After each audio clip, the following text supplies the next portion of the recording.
ചെങ്കടലിൽ 2 ചരക്ക് കപ്പലുകൾക്ക് നേരെ യമനിൽ നിന്ന് ഹൂത്തി ആക്രമണം നടന്നു. ഇസ്രയേലി ആക്രമണത്തിൽ ഗസയിലെ ഏക ക്യാൻസർ ആശുപത്രിയും തകർന്നുപോയി എന്ന് പശ്ചിമേഷ്യയിൽ നിന്നുള്ള റിപ്പോർട്ടുകൾ പറയുന്നു. 80 പേരാണ് ഇന്നലെ കൊല്ലപ്പെട്ടത്.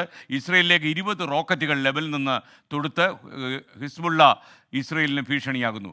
വിദേശ വാർത്തകൾ അപഗ്രഥിക്കാൻ പി ജെയിംസ് ചെയ്യുന്നു. പി ജെയിംസ്, മഴയിൽ കുതിർന്ന ഒരു ഗുഡ് മോർണിംഗ്. മഴയൊക്കെ എങ്ങനെയുണ്ട് ജെയിംസ്? നല്ല മഴയുണ്ട് എസ്കെ, നല്ല തണുപ്പാണ്. ഇന്നലെ നന്നായിട്ട് ഉറങ്ങാൻ പറ്റിയോ? തീർച്ചയായിട്ടും നന്നായി ഉറങ്ങി. വീശാതെ ഉറങ്ങിയോ? വീശിലില്ലല്ലോ. ഇല്ല, നന്നായി, അത് നന്നായി. ഓക്കെ, അങ്ങനെ നല്ല കുട്ടിയായി എന്നുള്ളത് സന്തോഷമുള്ള കാര്യമോ? എന്തുവാണ്. ഓക്കെ, പി ജെയിംസ്, അപ്പം നമ്മൾ ഈ പശ്ചിമേഷ്യയിലേക്ക് എസ്കെ, ഈ ഹൂതികൾ ഒരു ഇടവേളയ്ക്ക് ശേഷം വീണ്ടും ചെങ്കടലിൽ കയറി ആക്രമണം തുടങ്ങിയിരിക്കുകയാണ്. 2 ചരക്ക് കപ്പലുകൾക്ക് നേരെ ഡ്രോണുകൾ അയച്ചു, അതുപോലെ തന്നെ മിസൈൽ അയച്ചു. 2 ചരക്ക് കപ്പലുകൾക്ക് കേടുപാടുകൾ പറ്റിയെന്നാണ് റിപ്പോർട്ടുകൾ വരുന്നത്. എന്തായാലും ഗസയിൽ ഇസ്രായേൽ നടത്തുന്ന ആക്രമണത്തിന് ചെറുക്കാൻ വേണ്ടിയാണ്, അല്ലെങ്കിൽ അതിനുള്ള പ്രതിഷേധവും എതിർപ്പും അറിയിച്ചുകൊണ്ടാണ് ഹൂതികൾ യമനിൽ നിന്ന് ഈ ആക്രമണം നടത്തിക്കൊണ്ടിരിക്കുന്നത്. ചെങ്കടലിലാണ് അവരുടെ ആക്രമണം. ഇപ്പോൾ തന്നെ ഏതാണ്ട് 100-ലധികം കപ്പലുകൾ ആക്രമിക്കപ്പെട്ടിട്ടുണ്ട്. അതിൽ ഏറ്റവും അവസാനത്തേതാണ് ഇപ്പോൾ 2 ചരക്ക് കപ്പലുകൾ ആക്രമിക്കപ്പെട്ടത്. എസ്കെൻ, അതിനിടയിൽ കഴിഞ്ഞ 24 മണിക്കൂറിനുള്ളിൽ ഗസയിൽ ഇസ്രായേലി ആക്രമണത്തിൽ 80-ലേറെ പേർ കൊല്ലപ്പെട്ടു എന്ന വാർത്ത കൂടി വരുന്നുണ്ട്. അതിലേറ്റവും സങ്കടകരമായ കാര്യം, ഗസയിലെ ഏക ക്യാൻസർ ആശുപത്രിയാണ് ടർക്കിഷ് പാലസ്തീൻ ഫ്രണ്ട്ഷിപ്പ് ഹോസ്പിറ്റൽ എന്നറിയപ്പെടുന്ന ആശുപത്രി. ഗസ സിറ്റിക്ക് അടുത്താണ്.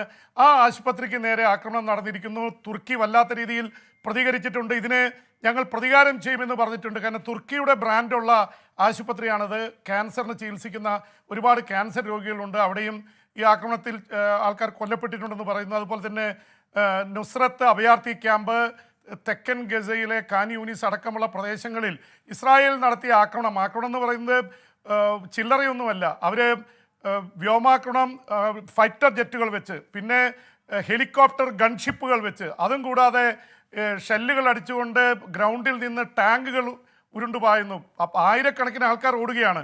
കഴിഞ്ഞ ദിവസം മാ അവാസി എന്ന സ്ഥലത്ത് നടത്തിയ ആക്രമണത്തിൽ 90-ലേറെ പേരാണ് കൊല്ലപ്പെട്ടത്. ആ പ്രദേശം വളരെ സുരക്ഷിതമാണ്, ആക്രമണം ഉണ്ടാവില്ലെന്ന് ഇസ്രായേൽ പറഞ്ഞ സ്ഥലമായിരുന്നു. അവിടെയാണ് 90 പേർ കൊല്ലപ്പെട്ടിരിക്കുന്നത്. അവിടെ ഹമാസിൻ്റെ ഒരു കമാൻഡർ കൊല്ലപ്പെട്ടുവെന്ന് ഇസ്രായേൽ പറയുന്നുണ്ട്.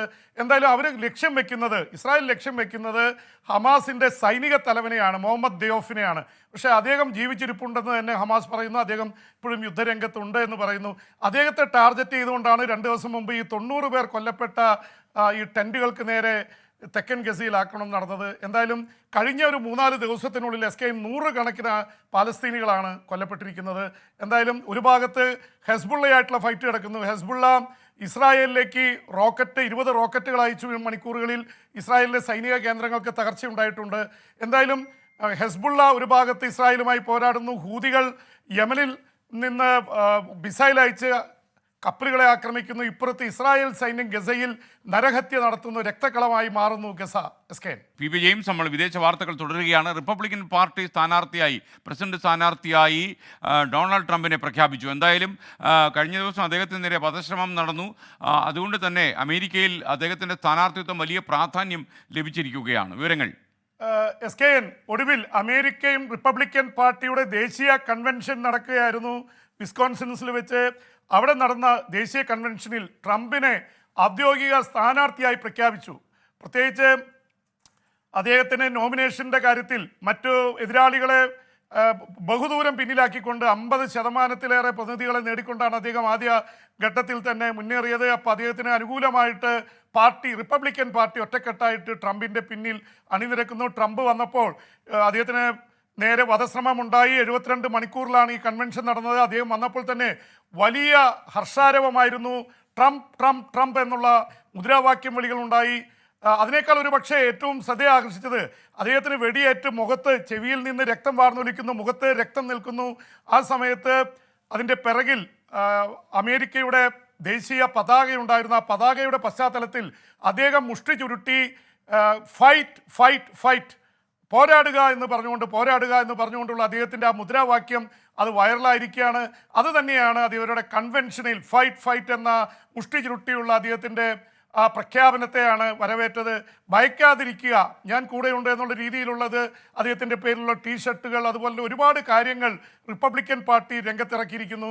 എന്തായാലും അദ്ദേഹത്തിൻ്റെ സ്ഥാനാർത്ഥി പ്രഖ്യാപിച്ചു. തൊട്ടുപിറകെ വന്നിരിക്കുന്നത് വൈസ് പ്രസിഡന്റ് സ്ഥാനാർത്ഥിയാണ്. JD വാൻസ് ആണ് പുതിയ വൈസ് പ്രസിഡന്റ് സ്ഥാനാർത്ഥി ട്രംപിനൊപ്പം മത്സരിക്കുന്നത്. JD വാൻസ് ഒഹായോയിൽ നിന്നുള്ള സെനറ്ററാണ്. അദ്ദേഹം നേരത്തെ ട്രംപ് വിരുദ്ധനായിരുന്നു. അടുത്ത കാലത്താണ് ട്രംപിൻ്റെ ഏറ്റവും ശക്തനായിട്ടുള്ള പിന്തുണക്കാരനായിട്ട് സെനറ്റിലൊക്കെ ട്രംപിന് വേണ്ടി വാദിച്ചിരുന്ന ആളാണ്. എന്തായാലും ട്രംപ് JD വാൻസിനെ തെരഞ്ഞെടുത്തിരിക്കുന്നു. അപ്പോൾ അവരായിരിക്കും ഇനി ജോ ബൈഡൻ കമലാ ഹാരിസ് കൂട്ടുകെട്ടിനെതിരെ നവംബർ 5-ാം തീയതിയിലെ ഫൈനൽ ഫൈറ്റിൽ മത്സരിക്കുക. ജോ ബൈഡൻ്റെ കാര്യത്തിൽ ഇപ്പോഴും അഭിപ്രായ വ്യത്യാസങ്ങളുണ്ട്. ജോ ബൈഡൻ മാറി നിൽക്കണമെന്നും കമലാ ഹാരിസിനെ സ്ഥാനാർത്ഥിയാക്കണമെന്നുള്ള വാദങ്ങളൊക്കെ ഉണ്ട്. എന്തായാലും അമേരിക്കൻ രാഷ്ട്രീയം വലിയ രീതിയിൽ മാറിയിരിക്കുകയാണ്. എന്തുമാത്രമല്ല, ട്രംപ് വലിയ തീവ്രവാദിയാണ്. അദ്ദേഹം നിലപാടുകൾ മയപ്പെടുത്തിയിരിക്കുന്ന SKN. അദ്ദേഹം അമേരിക്കയുടെ യൂണിറ്റിക്ക് വേണ്ടി നിൽക്കും, ഞാൻ തീവ്ര നിലപാടുകൾ എടുക്കില്ല എന്നുള്ള തരത്തിലുള്ള സൂചനകളൊക്കെ നൽകിയിട്ടുണ്ട്. അദ്ദേഹത്തിന്റെ പ്രസംഗം തന്നെ അദ്ദേഹം മാറ്റി എഴുതിയിരിക്കുന്നു. ജോ ബൈഡനെ ചീത്ത വിളിച്ചുകൊണ്ടുള്ള പ്രസംഗമാണ് തയ്യാറാക്കിയിരുന്നത്. ഇപ്പോൾ അമേരിക്ക ഒറ്റക്കെട്ടായി നിൽക്കണം എന്നുള്ള രീതിയിൽ താൻ പ്രസിഡന്റായി മാറി എന്നുള്ള തരത്തിലുള്ളൊരു പ്രസംഗമാണ് അദ്ദേഹം റിപ്പബ്ലിക്കൻ പാർട്ടി അഭിസംബോധന ചെയ്യാനായിട്ട് തയ്യാറാക്കിയിരിക്കുന്നത് എന്ന റിപ്പോർട്ടുകൾ കൂടി വരുന്നുണ്ട്. SKN. Okay, thank you James. James, പാകിസ്ഥാനിൽ നിന്നൊരു വാർത്ത വരുന്നുണ്ട്. ഈ മുൻ പ്രധാനമന്ത്രി ഇമ്രാൻഖാൻ്റെ പാർട്ടിയെ പാകിസ്ഥാൻ നിരോധിക്കുമെന്ന രീതിയിൽ വാർത്ത വരുന്നത്. ഇതിൻ്റെ പിന്നിൽ സൈന്യത്തിൻ്റെ ഗൂഢനീക്കമാണെന്ന് ഇമ്രാൻഖാൻ അഭിപ്രായമുണ്ട്. എന്താണ് പാകിസ്ഥാനിൽ വരുന്ന ലേറ്റസ്റ്റ് അപ്ഡേറ്റ്സ്? SKN, ഇമ്രാൻഖാനെ വിട്ടയക്കാൻ, ജയിലിൽ നിന്ന് വിട്ടയക്കാൻ കോടതി വിധിച്ചിരുന്നു. പക്ഷേ കോടതി വിധിയെ കാറ്റിൽ പറത്തിക്കൊണ്ടാണ് അദ്ദേഹം ജയിൽ മോചനാവുന്ന അപ്പം തന്നെ അദ്ദേഹത്തെ വീണ്ടും അറസ്റ്റ് ചെയ്യാൻ അവിടുത്തെ പാകിസ്ഥാൻ ഭരണകൂടം തീരുമാനിക്കുന്നു. അദ്ദേഹത്തെ വീണ്ടും അറസ്റ്റ് ചെയ്യുന്നു. അദ്ദേഹത്തിനെതിരെ ഇപ്പോൾ രാജ്യദ്രോഹ കുറ്റം ചുമത്തുകയാണ്. പ്രത്യേകിച്ച് അദ്ദേഹത്തിൻ്റെ അനുയായികൾ അദ്ദേഹത്തെ അറസ്റ്റ് ചെയ്തതിനെ തുടർന്ന് നേരത്തെ പാക് പട്ടാള ക്യാമ്പുകൾക്ക് നേരെ ആക്രമണം നടത്തിയിരുന്നു. അത് രാജ്യദ്രോഹമാണെന്നുള്ളതും അതുപോലെ രാജ്യത്തിൻ്റെ രഹസ്യങ്ങൾ ചോർത്തിക്കൊടുത്തു, രാജ്യവിരുദ്ധമായി പ്രവർത്തിച്ചു, ഇങ്ങനെ ഒരുപാട് കുറ്റങ്ങൾ, ഇത് രാജ്യദ്രോഹ കുറ്റം അദ്ദേഹത്തിന് മേൽ ചുമത്താനാണ് തീരുമാനിച്ചത്. അദ്ദേഹത്തിനെതിരെ മാത്രമല്ല, അദ്ദേഹത്തിൻ്റെ സമയത്ത് പ്രസിഡൻ്റായിരുന്ന ആൽവി, അദ്ദേഹത്തിനെതിരെയും രാജ്യദ്രോഹ കുറ്റം ചുമത്താൻ നീക്കമുണ്ട്.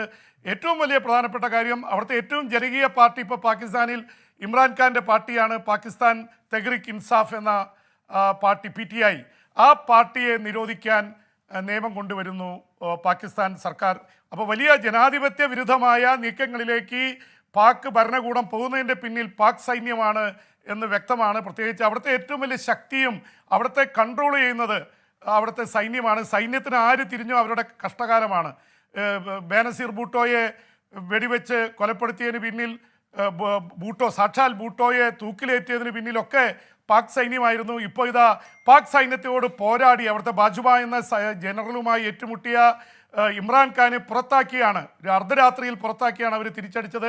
ഇമ്രാൻഖാന് പിന്നീട് ജയിലിൽ നിന്ന് പുറത്തിറങ്ങാൻ പറ്റിയിട്ടില്ല. അദ്ദേഹത്തിൻ്റെ ഭാര്യ ബുഷ്ര ബീവി അടക്കം ജയിലിലാണ്. അവർ വിവാഹം കഴിച്ചത് വരെ പ്രശ്നമായിട്ട് കൊണ്ടുവന്നു. ഇപ്പോൾ അദ്ദേഹം ജയിലിൽ നിന്ന് പുറത്തു കടക്കാനുള്ള ശ്രമങ്ങളെല്ലാം പരാജയപ്പെടുന്നു.